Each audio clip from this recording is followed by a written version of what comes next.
Welcome to the Let's Get Vulnerable podcast. We have a very special guest with us. She's a returning guest. Welcome to the podcast, Dr. Tracy. Good to have you. Thank you for having me, Dr. Morgan. I'm so glad to be sitting here with you again on the podcast. I have to say that our last collaboration was so well received in my community. So to be able to do this again is just fantastic. I'm so glad to be here. Same here. People loved our last episode, and I'm so excited for our topic today. Before we get going, I want to make sure everyone in the audience is following you on Instagram because you have so much value to give. So tell everybody real quick, what is your Instagram handle? Yes, you can find me Dr. Tracy, TRACYD. It's changed from last time, actually. Last time it was Dr. Dot. So take the dot out. And over there, I am just hanging out, sharing relationship tips, how we can communicate differently and improve our connection with our partners, but also really these communication strategies, these ways of connecting and showing up are not just with our lovers, but they're also with ourselves and then also with friendships and other important people. Absolutely. And you give a ton of value in your content. Like there's scripts. I just feel like there's so much value on your Instagram. So if you're not following her, make sure you go follow. Thank you. Yes, and our topic for today, we are going to talk about repair, and then we're going to dive into repair from an attachment theory lens. Uh-huh. Can we just start out by saying that repair does not get talked about enough? No, absolutely not. And, I think what we tend to try to find is okay, so how can we communicate differently? How can we connect in a way that feels good for both of us? But ultimately, what we need to start talking about is, well, what do we do when we reach those hard spots in our relationship? And we know, and I think this is really important, even as I'm starting to say this, I'm thinking of someone who from either of the attachment styles might say, well, gosh, if we're arguing and we're having these blow ups, that's not a good thing for our relationship. But what I always like to remind the people that I work with is that it's not if we struggle, it's not if we get into a disagreement, it's when. And then when we get into that, what are we going to do to be able to come back together and to repair that? And Morgan, I'm sure you see this all the time as well with the people you work with. But for many people, what they have learned through watching caregivers or even through other relationships is that we don't talk about the hard stuff. We sweep it under the rug. And unfortunately, when you just keep sweeping things under the rug, that rug gets really bumpy. And then you're more at risk of building this disconnection and not feeling good. Yes, to everything that you said. I think there's this myth or this idea that if we have conflict, something's wrong with the relationship, or there's those fears of abandonment that really get triggered. And we think that conflict means the relationship is over. In doing all the couples therapy I've done, and I'm sure you've seen this too, the couples that I would worry about the most were the ones that had zero conflict and weren't really connecting or speaking to each other. Because in any great relationship, there's going to be that closeness, which means there's friction, which means there's conflict. So, Yeah. in talking about repair, we're saying, you're going to have conflict. We want to teach you how to get through it in a way where you can grow together in a healthy way. Yes, absolutely. And that couple where that pattern in a relationship where someone says we don't fight. So if you ever hear someone say, "Oh no, we're good. We never fight." I don't think that's possible in a healthy relationship. And those are the couples that I am more concerned about when they show up in my office and they say, well, something doesn't feel good, but we know we never fight, because those are the two people who are engaging in that freeze or flee type cycle. They don't bring up the hard stuff. They push everything down, they shut it down, and they don't talk about that. And so then that friction just stays internally, where it's kind of like two people are parallel, But what we want to be able to do in our relationship is to be interdependent, is to be able to cross over together and lean on each other. And that builds trust and intimacy, which is ultimately what we're doing in our relationships. Such a good point. Yes. I think when we can say, "Hey, we can have conflict and that's going to make us stronger. That's going to help Oh, us grow together." Um and then the couple, I mean, yeah, it's just what we've said, the couples who do not know how to get through conflict. I think one of the things I think about is there's probably one person in the relationship that is self-abandoning, that is not being true to themselves. They're not showing up fully. So whether it's one person or it's both mm, people in the relationship, they're probably self-abandoning, and then it builds just what you're talking about. It can build the resentment. Resentment leads to distance, which leads to relationship death. I've said yes. that before. Yes, of course. Right. So if you are not bringing up the hard stuff in your relationships, then you are likely self abandoning. You are giving up parts of yourself because it's not possible to not have that friction, to not have that conflict, to have someone who's going to meet every single one of your needs. So I think as we're starting out here, Morgan, what you and I are both really saying to the people listening is, hey, guess what? Let's learn to embrace conflict. Let's learn to embrace being uncomfortable and having hard feelings about it, because what we know is that master couples have conflict. And what they've learned is the skill of repair. They've learned to repair quicker in their relationships. So we're not wiping out conflict. In fact, conflict is normal. You're two different people. You come from two separate backgrounds. You have your own baggage of stuff that you're bringing into a relationship. And now it's about, well, how can we navigate that when, staying with the luggage analogy, when our baggages are clashing, and we're struggling, right? What do we do then in those moments? I love that. And I see so much of the work that you do where you talk about how couples can do this. You have done extensive work on this, and that's exactly why I knew you were perfect for this topic. I would love to hear your definition of repair. How would you explain it? My definition of a repair would be coming together from a regulated space. So this is not I'm coming to you and I'm all huff and puff and I'm just saying, oh, sorry about that, or sorry you feel that way.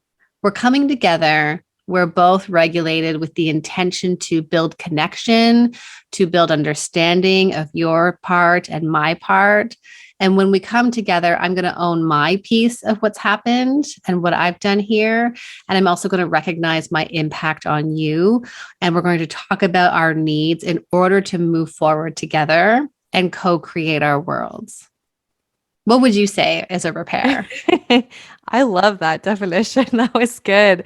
I felt like you encompassed some of the key elements of a successful repair.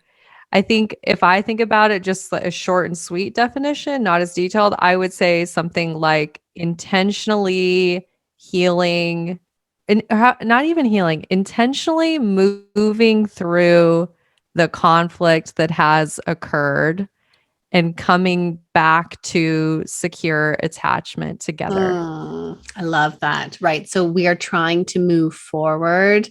And it's almost like um, the analogy of the Japanese tradition of putting the gold over the crack in a bowl and how beautiful that bowl becomes. Yeah. Mhm. Mhm. And so Yes. then we're coming back to security being whole, and we can still use that bowl and we're connected and close. I love that. Absolutely. Yes. Um, and the thing is, most of us, I almost want to say all of us, did not have models for repair growing up. We simply did not see it done. Or if it was done, it really wasn't done in the healthiest of ways. And it took forever. I, even as a young child, can remember my parents being in an argument for weeks, weeks and weeks and weeks. And then eventually my dad bringing flowers home and them making up. But it was like the flowers and they didn't talk. I mean, this is my young child brain. This is Right. what Well, I what took would you in. see though? What was modeled to you? You didn't get to Yes. see the conversations, right? And I would Yeah. agree. I think of all of my clients that I've worked with, most of them have said something along the lines of nobody talked about hard feelings, or dad would walk out, or mom would explode in anger. So we learned to like tiptoe around. Um, I never saw them. And I asked my clients and couples, what did you learn about repairing your relationship? No, I never saw it. We just don't see it happening, right? We don't see one partner coming to the other saying, wow, I got angry and critical there. And I'm really sorry. I was feeling so hot. And I see how I wasn't speaking to you kindly. And I hope you can accept my apology moving forward. I'm going to make sure that I'm taking some nice, slow, deep breaths. Right. Like, I Mhm. think of, and truthfully, Morgan, I'm sure you can relate to this, but even in my own relationship, one of the things that I was not great at doing early on was owning my stuff and apologizing. It's hard to do that. And we have to recognize that it is hard. And something that I think has made us stronger and more secure throughout the years of us being together is the ability to go back and repair quickly. Hey, I was being defensive earlier. I didn't hear what you were saying. Can we try again? And we're actually modeling that for our kids as well. We're doing it in front of them. I love that. And it's true that if you've been in a relationship where you haven't practiced repair, you can always learn to Mm, practice it. There's always room for growth. yes. And I love what you said about ownership. I think that's such a huge piece of successful repair. I think about not having ego, being Mm, willing to say I was wrong. This was my side of it. In relationships, always two people, there's always going to be a dynamic of both people contributing to the conflict, and there's always some part you play, even if maybe it's smaller than your partner's, but you're still playing a role. And it just is so powerful when we can practice ownership. yeah, there's the self and other, right? And when we think of a relationship, there's you, there's your partner, and then there's the dynamic that happens between you, right? So being able to even acknowledge that, oh, wow, when I said this, then you felt that and did this, right? And kind of going back and forth, which is what I do with my couples in my program and Be Connected. I teach couples how to recognize that cycle. But there is that ownership there of saying, I did this here. And remembering that neither one of you are right or wrong. You are showing up to the world with different perceptions and assumptions. And ultimately, you're both okay. So, it's like you just said, we've got to drop our egos when we show up into this repairing space because well, there's this expression, I'm going to get it wrong.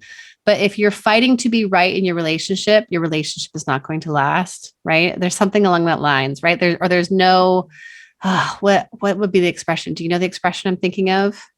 I do know what you're thinking of, and I can't remember it either, but it is exactly that of we don't want to prioritize being right over being connected. There's my spin on it. Yes. Yes. Right.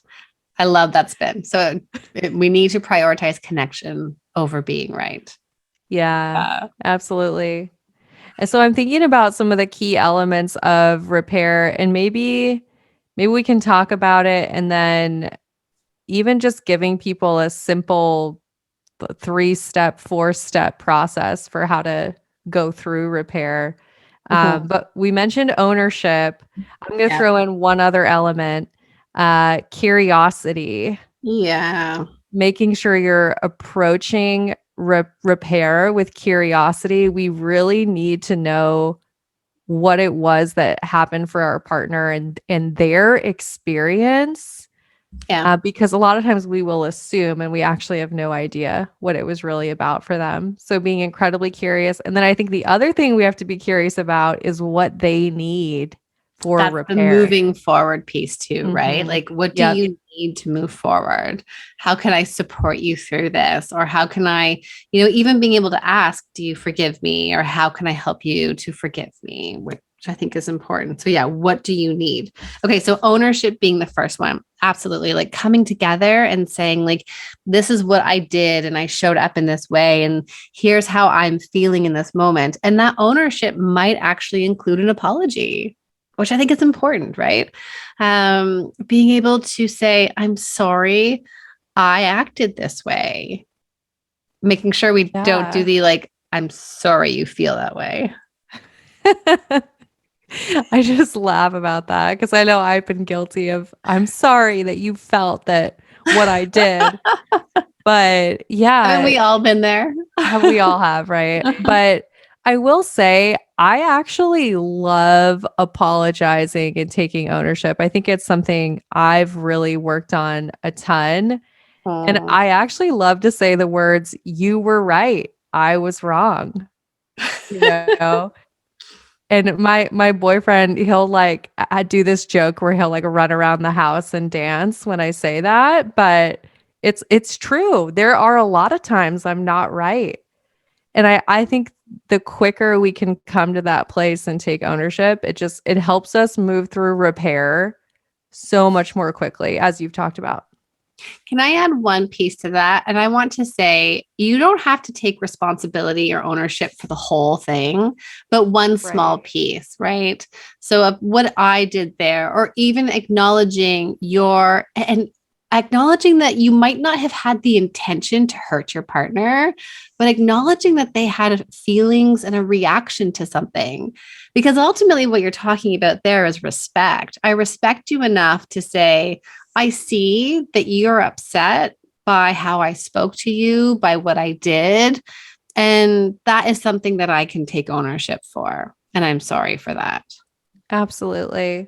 And I think there's this really important nuance where we can say, I hear you, I understand you and where you're coming from, Yeah. and it was different than my experience. Yeah.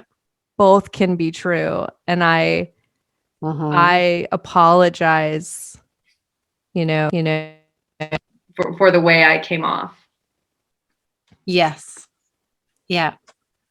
Okay. So ownership, curiosity. Do you understand what your partner's experience is? Can you validate your partner's experience? Right. Validation. Again, validation doesn't mean that you are right or wrong. And then being able to move forward. What do you need next time? So I think one of the other things we need to include, Morgan, when we think about this repairing piece is we don't want to keep having the same fight over and over again. So, is there a piece in repairing where we actually step back and say, what did trigger me here? Right. And we do this as part of the emotion focused therapy work with couples. I know Gottman talks about this as well, but just really being able to step back and say, what led me to act in this way? What were some of my assumptions? What were some of my perceptions about my partner that led me to go into this space? And really, that's that self discovery space. Or was it a topic you were talking about? Was there something externally going on? Were you maybe on your phone receiving this stressful email response coming in that then led you to be short with your partner? And we can learn from identifying those triggers. And that can also build into, and I think what you're saying here around the curiosity is that can build into understanding of the self and the other. I think that's so key in knowing that when we really do get clear on asking for what we need and our partner hears us, that there is opportunity to really repair. And maybe next time, if that same conflict arises, it'll be just this tiny baby conflict instead of a big tidal wave, crazy conflict. So, absolutely. I love that you brought that up. The next thing that I thought we could jump into would just be, um, let's say someone is really wanting to go and have this repair conversation with their partner. how would they go about doing that? Maybe they've never done this before. What would Mm. be just a quick 3-step? So after this is kind of like after the fight, right? So after the fight, you will want to make sure that you're both feeling regulated. If you're both stewing about it, you're both anxious, you maybe haven't had a cooling off period, that's not the time to go back. So go back to it. Before going back to it, let your partner know where you're going. Is now a good time to talk? Again, if they're typing at the computer and they're doing work, that might not be a good time. So carving out that space is now a good time to talk about what happened. Being able to state, I'm feeling this. This is what happened for me in this moment. Owning the space that you go into, being able to see the other person's experience, and then talking about what it is that you need to move forward. I don't think it, and it's really interesting when I think about this, Morgan, is that what we tend to do in our relationships is that we make this into this really big, complex thing where we wait until the stars and the sun and the moon all align before we can have this repair. And I think part of this work is allowing ourselves to be a little bit messy. We're not going to get it right the first time. We're going to struggle repairing the third, the 10th, whatever, the 100th time. But that commitment here is that you're in this willing to grow together. And that really comes back to that attachment security where I'm trusting that I am worthy, that I am good enough, that I am lovable, and that my partner is safe, lovable, responsive, and engaged with me as well, right? So that's that back and forth. And actually, as I'm thinking that, I'm thinking of a question that I wanted to ask you, which is around, what do we do in those early days of dating? And there's this maybe repair or not a repair. Like, how do we navigate that in a new relationship? Mm.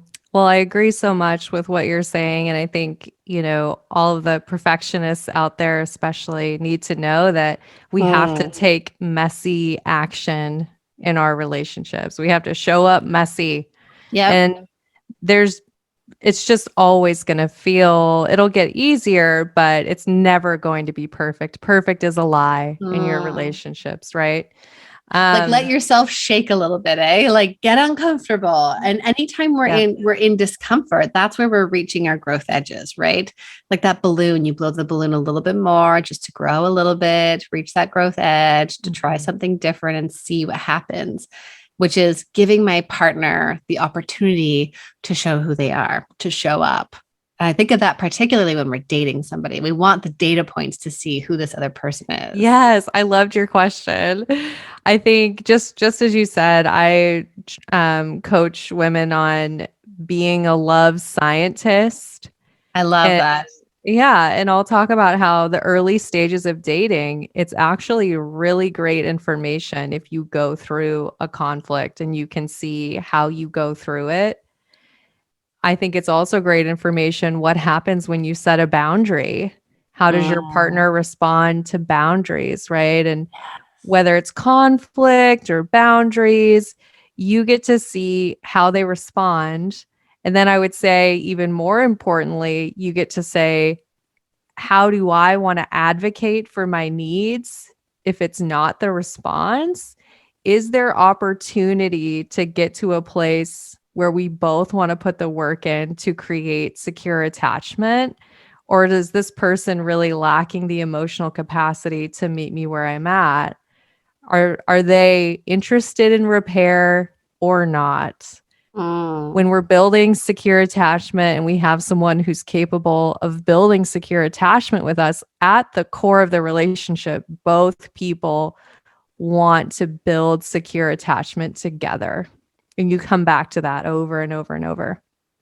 I'm thinking even of my own relationship early on. We were long distance, so we had to do a lot of repairing over the phone.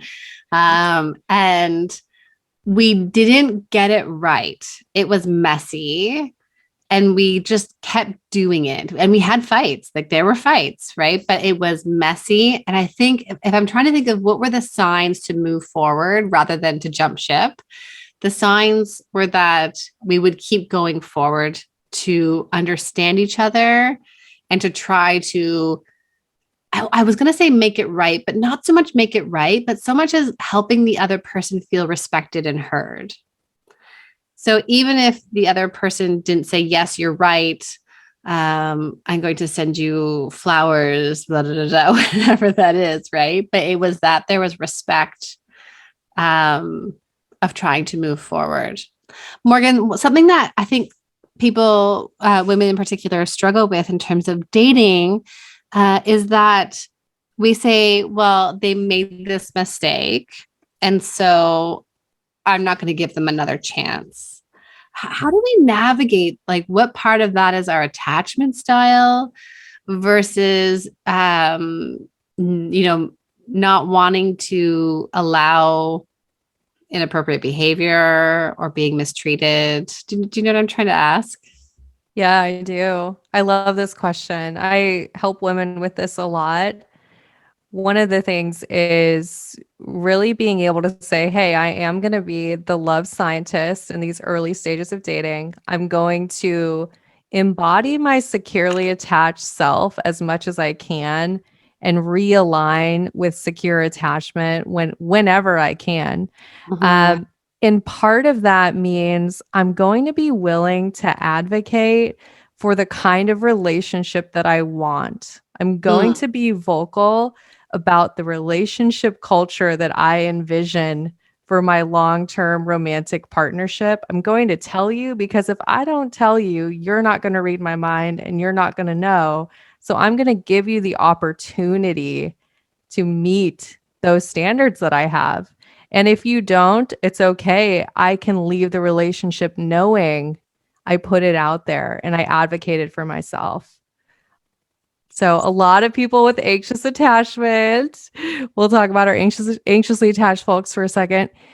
They want to just hold it all in, Yes. right?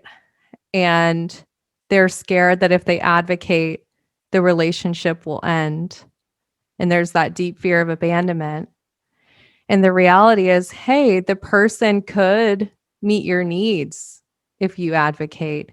Or Mhm. sure, the relationship could end. And guess what? That leaves space for the right relationship to come into your life. So both outcomes are great. Yes. Yes, absolutely.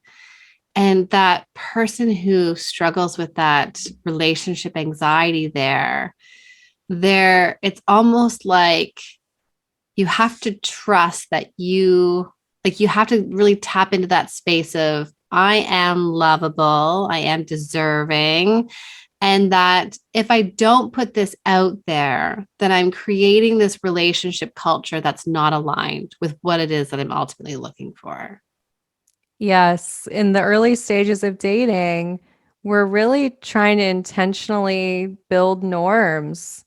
Mm. And if you're not showing up as yourself in the early stages, or you're Mhm. really struggling to express your needs, ultimately that could lay the groundwork for really difficult relationship um, experiences for the longevity of that relationship, unless you really intentionally course correct and find somebody like Dr. Tracy and really put the work in. But if we can, we really want to build it from the ground up with the relationship culture that we want.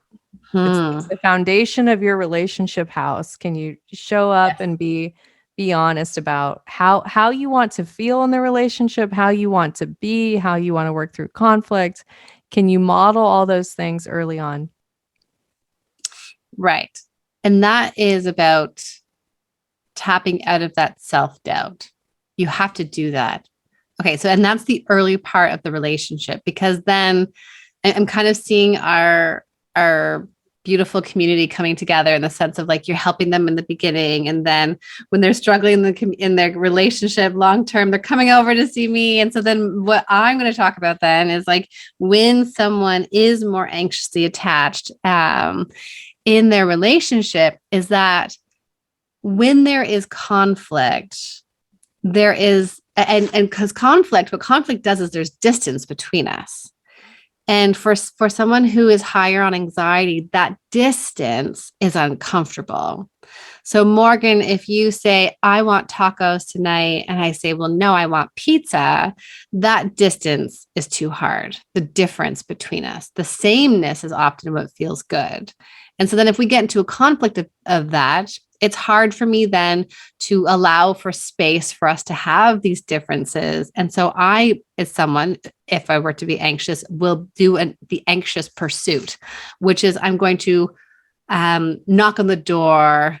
I'm going to be like, okay, let's repair this. Okay, let's fix this. No, no, no, I'm so sorry. So again, in a way, we abandon ourselves because we're trying to fix this really quickly to close up that gap to feel safe again. It's a false sense of safety though, right? Because it's the safety of giving up myself to be back close to you. So again, pizza taco examples. I would be like, oh, no, no, no, I don't pizza. No, I won't take pizza. Tacos. We'll go for tacos. You want tacos? I'm here with you with tacos. And I've just closed that gap. I So we love this repair too example. quickly. Yeah, we're very uncomfortable with the conflict or with the distance, and this is why anxiously attached folks really benefit from learning self-soothing in their Mm. relationships, right?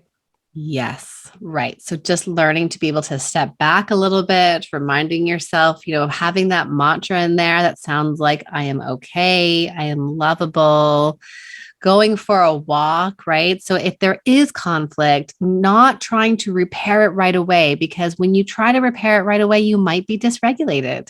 And then you start saying things that don't quite in what you intend to be said.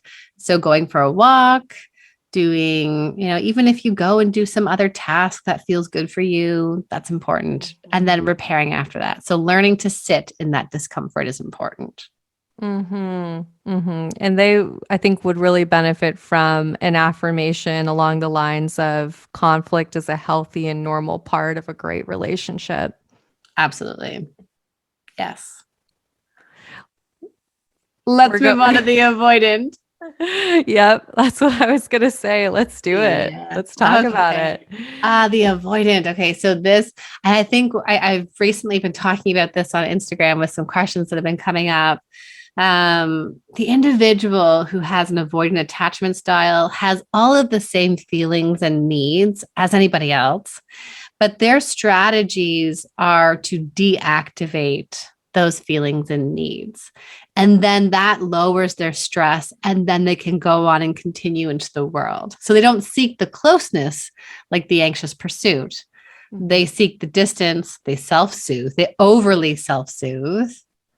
They push it down, deactivate, and then continue forward. So then the challenge here is that for many of these people, they want to sweep it under the rug. They don't want to return back to the conversation because it is too overwhelming for them. They don't know what it means to work through that distress. I love that. I was reading some research recently on avoidant attachment and conflict, and it was talking about how avoidantly attached folks actually expect negative feedback from their partners. Yes. And that's the model. Yes. Right. That it's the I can't do anything right. And and it's interesting because I think oftentimes if we think of who can represent the individual who's avoidantly attached, we think of maybe the independent James Bond who will sleep with women and then leave, right? One night stands, they're independent, and yet they deep down on inside have this fear that they are not worthy, but it doesn't show on the outside. Instead, the other person is dangerous. Mm-hmm. I just think about distancing and independence as being their coping skills. If there's Yeah. conflict, they want distance and they want to be as independent as possible. Yeah. Right. Because if I come over to you and say, you know what, you're right. I made a mistake. I spoke I spoke abruptly to you and I was sharp and I'm so sorry that in some way that could almost threaten to lose your independence to this individual when in fact, actually, this is healthy to do. Mm-hmm. Yeah. So if we have self-soothing as one of the things for anxiously attached folks for helping them navigate repair, what do we think it would be for the avoidantly attached person? I still think that there is this element of needing to learn how to self soothe, right? Because the inner storm is still there. And we want to be able to learn to soothe that. So we're not deactivating or stonewalling towards our partner. So there's got to be some self soothing in there still. And at the same time, learning to turn towards your partner. And when we think of that, we don't have to jump into these big things, but it could be something small, right? And reminding yourself that if something happened between you two, it doesn't mean that you did something wrong. Mm-hmm. It doesn't mean your partner's going to come out and say something negative about you. Mm-hmm. I love that. Yes, I think being able to ask for reassurance would be a really great growth edge. Mm, And then the other thing I think about is being willing to set your own boundaries and communicate your own boundaries, because I think oftentimes avoidantly attached people will struggle with boundary setting. They'll either just not communicate it or they won't explain why it's important yeah. because they'll sort of assume, oh, my partner's going to really overreact to this. So I'm just Right. going to do whatever I want to do. I'm not going to tell Yes. my partner. So getting comfortable with boundary setting. Yes. And finding something that facilitates this type of conversation. So, again, if we think of partnerships, sitting on the couch and staring into our eyes face to face might not be a way that feels good to repair. And so, if that might be something that I like, but that doesn't feel good for you, that doesn't mean we have to do what I like. So, I have members in my community in Be Connected in my online program where they have said, what works for us is we actually do the dishes together, which is a beautiful analogy, similarly to going for a walk, because what you're doing when you're trying to repair is you're being shoulder to shoulder and you are actually holding this conflict outside of you and your partner. And you're saying, oh, look at this thing that happened between us. We got stuck. How can we look at this differently and move it and shape it so that we can come to a space of working together and coming through the other side? I love it so much. Absolutely. And I just want to say, Tracy, it's been so great to have this conversation with you and just get to hear you talk about these things that you are an expert in. And I really want to encourage couples who are struggling to make sure they go connect with you. Um, do you want to talk at all a little bit about Be Connected? I would love to hear about that. And um, the other thing to think about is just your podcast and any way that people can connect with you too. So Absolutely. So I have an online program where I found that many women in relationships were struggling to get support. First of all, right now it's incredibly hard to see a couples therapist. I have a wait list, and it's just everybody has a wait list right now. So knowing that people didn't want to have to wait, people were struggling to maybe afford services, or their partner wasn't interested in going for therapy. And so I created my online program, Be Connected, so that you could learn the skills and tools that I teach the people in my office in the comfort of your own home. So I give you 12 core lessons to help you learn all of the communication strategies, to learn to identify your own attachment style, that negative cycle that you get into. We all have a cycle in our relationships, how to get out of that cycle and how to shift out of negative communication patterns. And the piece that I really love about Be Connected that really fills me up is that each month we have a live Q&A call. And I've had the opportunity to really see the changes that the women in the group are making and to see them identify their triggers and then to say, oh, wow. And I can see how this relates to my attachment style. And I was able to stop this. And then I got my partner to do it right. So it's been really cool to have the opportunity to work with so many people this way. So that is my online program. You can find me at drtracyd.com. I have all of my e-learning there, as well as my podcast called I'm Not Your Shrink, where I talk about more communication strategies, how we can show up as our true selves and change that really critical dialogue that we experience. And I know that's the work that you're doing as well, Morgan. Yes, yes. And you'll be sharing this episode on your podcast as well. Yes. So can you So, please tell people where they can find you? yes. So you can check out the Let's Get Vulnerable podcast. I'm so excited. We just hit the 1,000,000 downloads mark, which is Amazing. mind blowing. But yeah, Amazing. thank you. Available everywhere podcasts are aired. And then I'm on Instagram at Dr. Morgan Coaching, Dr. Morgan Coaching. That's the best way to connect with me. And then the program that I built really helps women who are dating and currently bringing in that great relationship, and maybe they're struggling with dating the same kind of people over and over and over. And they want to learn how to really bring in a healthy, securely attached relationship.